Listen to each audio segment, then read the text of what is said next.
এবার কি করব, চোখের কিছু এক্সারসাইজ দেখাবো, কারণ অনেকে চোখে কম দেখে।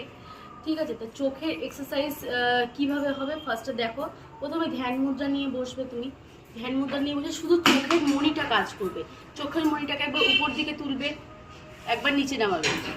এই উপর দিকে তুলছো, নামাচ্ছ, আবার তুলছো, নামাচ্ছ। দেখো মাথা যে একই জায়গায় থাকছে, শুধু মণিটার কাজ হচ্ছে। ওপরে তুলছো, নিচে নামাচ্ছ। এইভাবে 3 থেকে 4 বার করবে। করার পরে কি করছো, ডান সাইডে নিচ্ছ চোখের মণিটাকে, আস্তে আস্তে ঘুরে বাঁ সাইডে নিচ্ছ, আবার ডান সাইডে নিচ্ছ, বাঁ সাইডে নিচ্ছ, ডান সাইড, বাঁ সাইড।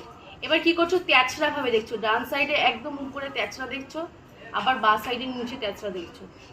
ডান সাইড উপরে, বাঁ সাইড নিচে, আবার ডান সাইড উপরে, বাঁ সাইড নিচে, আবার সেম প্রসেস, বাঁ সাইড উপরে, ডান সাইড নিচে, বাঁ সাইড তেছড়া দেখছো, ডান সাইড নিচে দেখছো।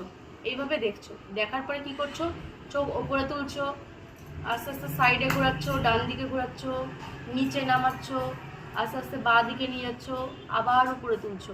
এইভাবে গোল গোল করে ঘোরাচ্ছ।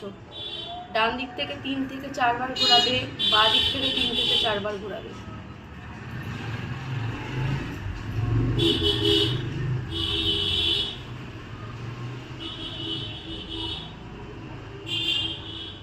এই ঘোরানো হয়ে গেলে কি করবে, চোখটা বন্ধ করবে, হাত উপরে তুলে হাত ঘষবে। হাত একদম ঘষে গরম করে নেবে, হাতের তালুটা গরম করে নেবে। গরম করে নিয়ে সেটাকে চোখের পাতায় দেবে, তারপরে আস্তে আস্তে চোখ খুলবে। হলো?